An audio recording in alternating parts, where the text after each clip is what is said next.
found in you. Love one another, yeah, love one another, that's what we'll do. Love one another with a love like no other that we found in you. Love one another, yeah, love one another, that's what we'll do. We're alive to love one another. We're alive with love like no other. We're alive, we're sisters and brothers. We're alive to love one another.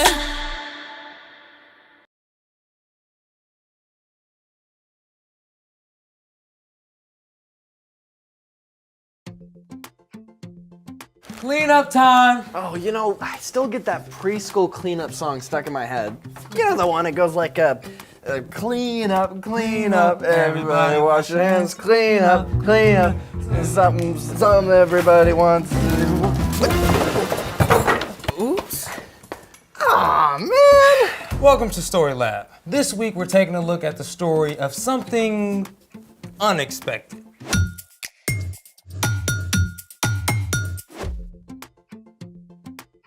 Hey, I'm Carter. And I'm Zeke. This month we're talking about why the story of Jesus is good news. And all the ways that it can give us hope. I hope we can do something cool with all these leaves. Maybe we can branch out, I see what you did there, man. Well, we just restocked the paints, so... Oh, I know what we're gonna do. Leaf prints. Excellent. Let's try it.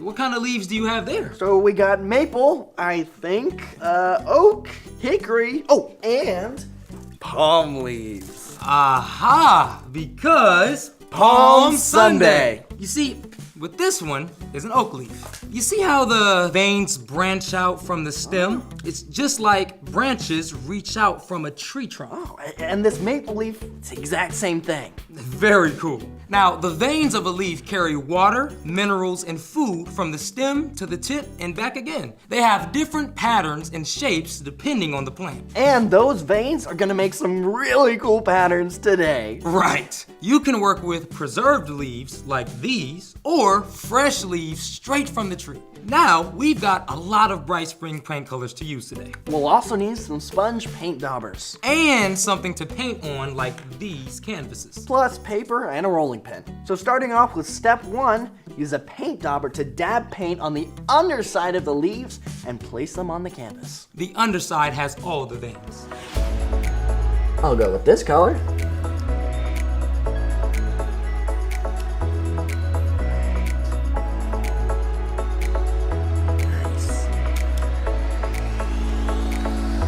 Now, step 2, put a sheet of paper over your leaves and then use a rolling pin to press them down into the canvas.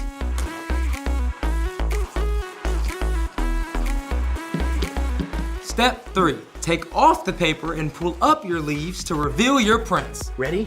Ready. Wow. Look at that! You see that? That looks cool, right, guys? Oh yeah, you can see every single vein. And the stem. Oh yeah. Veins branching from it. Wow. Man, I did not expect this when we walked into the lab. Speaking of unexpected things, it's time for... The story before the story. Today we're in John, the 4th book in the New Testament. But before John, back in the very beginning... Out of a deep, deep love, God made an amazing world. But when people turned away from God, the world was broken. God made a plan to draw people back into relationships. So, at the right time, God sent Jesus. When Jesus grew up, he traveled from town to town, teaching and healing. Because of the amazing things Jesus did, some people were ready to crown him king. But some people were ready to get rid of him. They all waited to see if Jesus would show up in Jerusalem for Passover. Which is where our story starts. Take it away. Hey everyone, I'm Brian. As the Passover celebration approached, things in Jerusalem got tense. Some people were convinced that Jesus was the rescuer God had promised. They wanted him to save them from the Romans. But the religious leaders were worried that Jesus was changing everything. And right before Passover, Jesus did something extraordinary. Jesus' friend Lazarus had died and been placed in a tomb. When Jesus arrived, he stood before the tomb and called, Lazarus, come out. News of this amazing miracle quickly reached the religious leaders. What can we do? This man is performing many signs and wonders. If we let him keep doing this, everyone will believe in him. He'll cause riots. The Romans won't like that. They'll destroy us. So the religious leaders made a terrible decision. They would look for a way to get rid of Jesus. Soon people began to pour into Jerusalem for the Passover celebration. Thousands of people traveled to the city every year for Passover. It was a tradition, a little like many people celebrate Christmas or Easter now. And as people crowded into the city and came to the temple, they wondered, will Jesus come to Jerusalem for the feast? I hope we get to see him. I heard the chief priest gave orders to arrest him. Maybe he'll lead a revolt against the Romans. Meanwhile, a few miles outside the city, Jesus spoke to two of his followers. Go to the village ahead of you. As soon as you get there, you will find a donkey's colt tied up. Untie it and bring it here. Someone may ask you, why are you untying it? If so, say, the Lord needs it.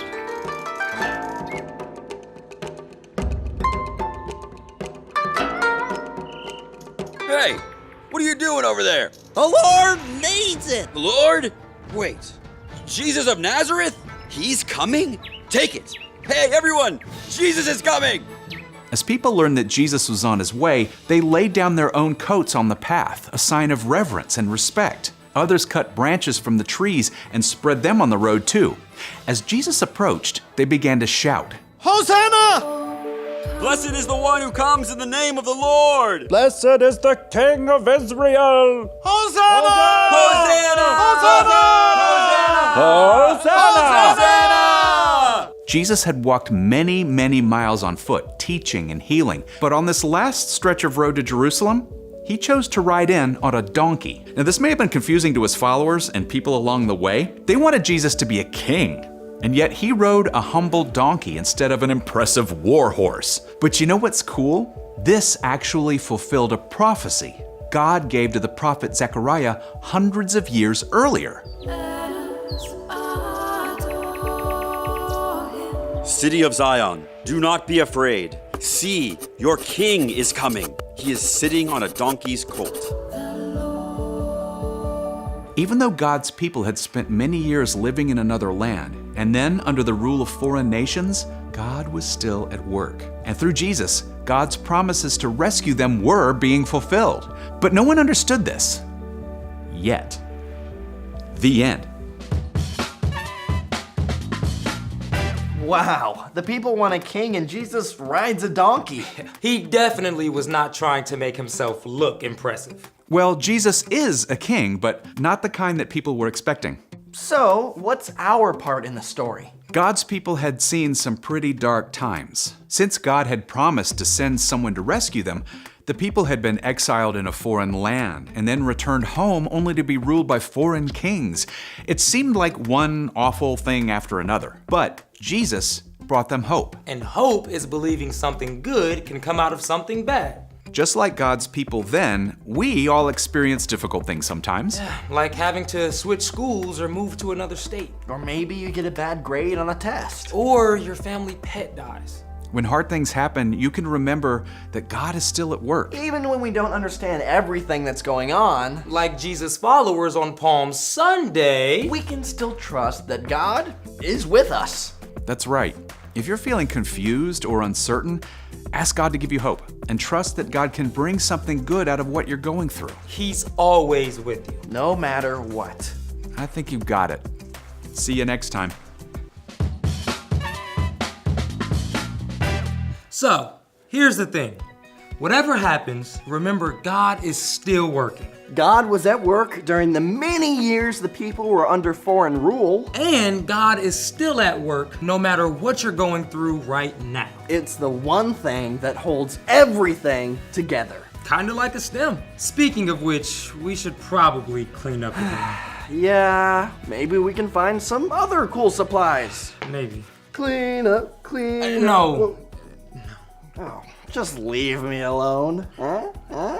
I will if I'm Maple. Thanks for joining us in the Story Lab. See you next time. I will if That I'm was pretty Maple. good. Yeah, that was You actually. but I'm you didn't surprised even- by that. Wait, You were? you didn't make that yourself, did I you? did. You did? That's crazy. Yeah. You didn't read it in the book, did you? What book?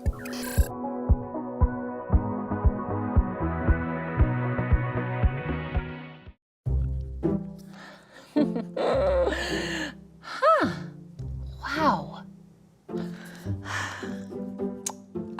What? Really? Hey, Natalie. Hey, Natalie. Natalie! Oh. Hey, Brandon. Hey, what you doing? Oh, I'm watching an art history class. Oh, that's so cool. What are some of the things you've learned so far? Oh, so much. Art is incredible. Sure. Like, did you know that the most important thing about art is being in the present moment? Oh, that makes sense. Yeah, and a small town in Nebraska was the birthplace of art. I don't think that's Yes, true. and Yeah. art loves vegetable soup. What does this have to do with art history? You know what, Brandon? Let's just watch the class together. Okay. Hello, my name is Art McClaskey, and this is my history. You could even call it art history. Isn't this amazing? So Art was born in Humphrey, Nebraska.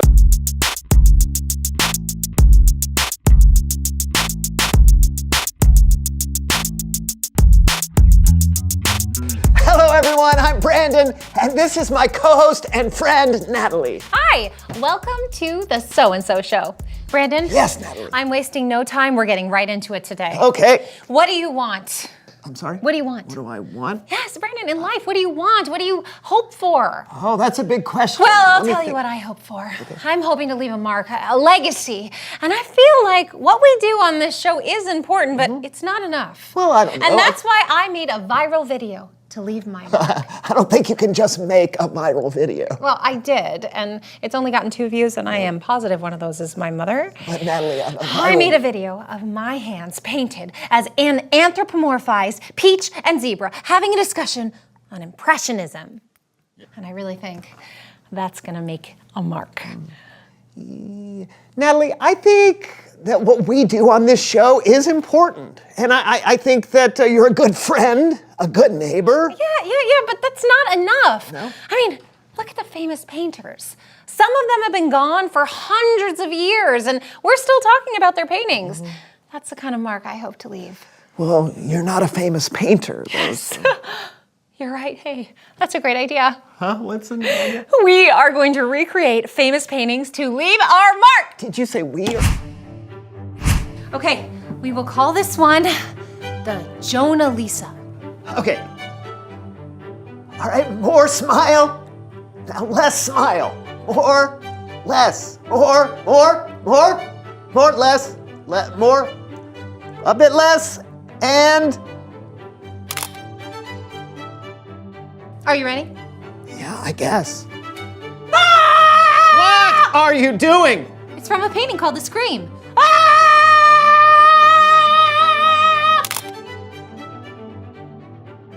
Come on, Brandon. I don't understand why I have to be in this. You're not supposed to have a pitchfork. Okay, Brandon, Pollock me.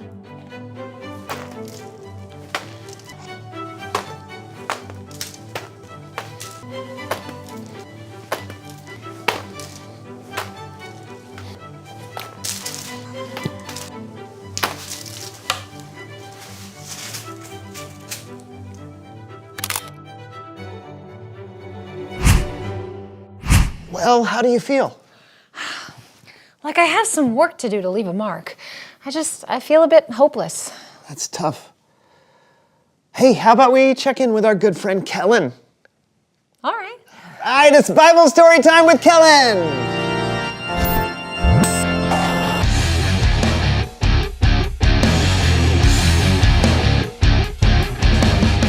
Hey, you two.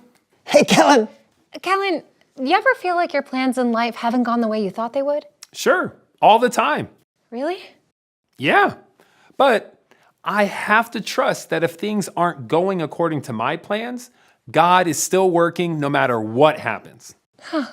Okay. You know, why don't I tell today's Bible story and we can see if they'll help us out? Oh, that sounds great. Take it away.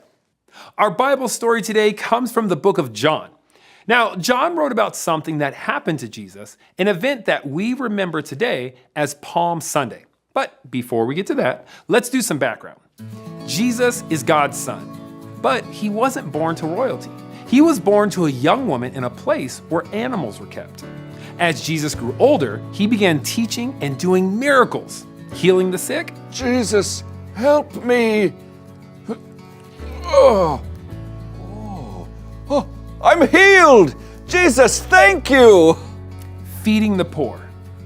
In fact, Jesus had made quite a name for himself, such a name that many people thought he was going to become some sort of political leader, maybe even become their king and bring them freedom from the Roman Empire that was oppressing them at the time. And that's where we are in the story. People were traveling from all over to Jerusalem for the Passover feast. It was an important time of the year for the Jewish people to remember how God brought them out of slavery in Egypt when it seemed like there wasn't much hope. Jesus and his disciples were also traveling to Jerusalem.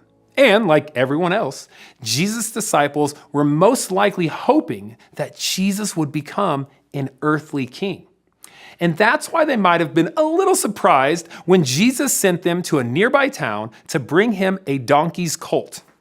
So, we're supposed to just walk out here and find a colt. Well, that's what Jesus said. And a colt is just going to appear? Like what? I don't know. Like that. All right, there we go. Hey. Whoa there, donkey. Hey, what you doing with me coat? Oh, the Lord needs it. Oh, the Lord Jesus? Oh, why didn't you say so? Yeah, thank you. Okay, all right, donkey. Okay, we read in John, the next day, the large crowd that had come for the feast heard that Jesus was on his way to Jerusalem. So they gathered together and started laying their coats on the road for Jesus to travel on. You also remember that we're talking about Palm Sunday, and here's why.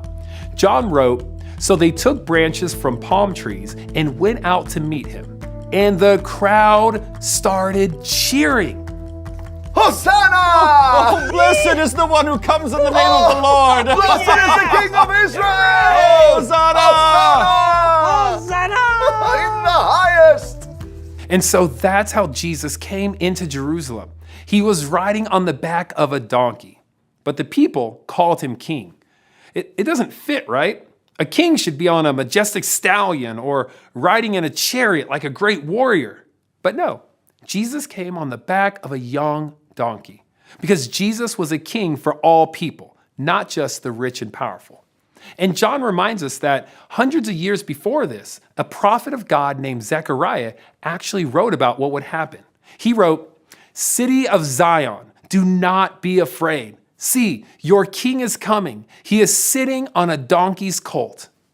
From the very beginning of time, God knew that Jesus would come to Jerusalem on the back of a donkey. God has a big plan that has been in motion from the very beginning, and that's something that we all can have hope in. The end. Wow. Thanks, Kellen. That's great. Yeah, I mean, I guess it makes sense that people would expect Jesus to have been something different. It's true. Later in the book of John, we can read that his own disciples didn't understand what Jesus was doing until much later. Huh, even the disciples. That's wild. I mean, they were there with him. I know. It's always good to remember that no matter what is happening, God is still working. So true. Thanks, Kellen. All right. I can't wait to see you guys next week for Easter, the greatest story of when God made something good come out of something bad. All right, we'll see you then. Bye, Kellen. Later. You know, I think that story was good for us to hear. Yeah, I mean, we should hope to have an impact in this world, big and small. But even if it feels like we aren't, we can be hopeful in knowing that God is still working. Absolutely. Oh, you know what? I want to ask a question that we asked earlier in the show. Oh, you mean you want to make our earlier question be the question? Yep. So, reveal the question. What are you hoping for? Oh, man. You know, I think I'm hoping for big things and small things. Like what? Well, I have hope and trust that God is working in the world, but I also hope that I'm going to have a fun time with you on the So-and-So Show. I hope that what we're doing here is fun too, but also making a difference in people's lives all over the world. Yeah, I also hope we're having something really tasty for lunch. And hope should be part of our life when things are going great, but hope is even more important when things aren't great. So choose hope. And that's what we're going to do this week. And we hope we'll see you next time on the So-and-So Show. I see what you did there. That was nice. Thank you. But about that lunch. All right, what do you want? Well, I was thinking sushi. That's where they don't cook the food, right? Yeah, but it's really good. Yellowtail, have you ever had it? I've not. Just eat it raw. Ugh. You know, have you ever been on an island? You have to eat raw fish like that to survive. I don't know. You don't know? I've never been You've on a never been deserted, stuck on a deserted deserted island. island? Not once. What?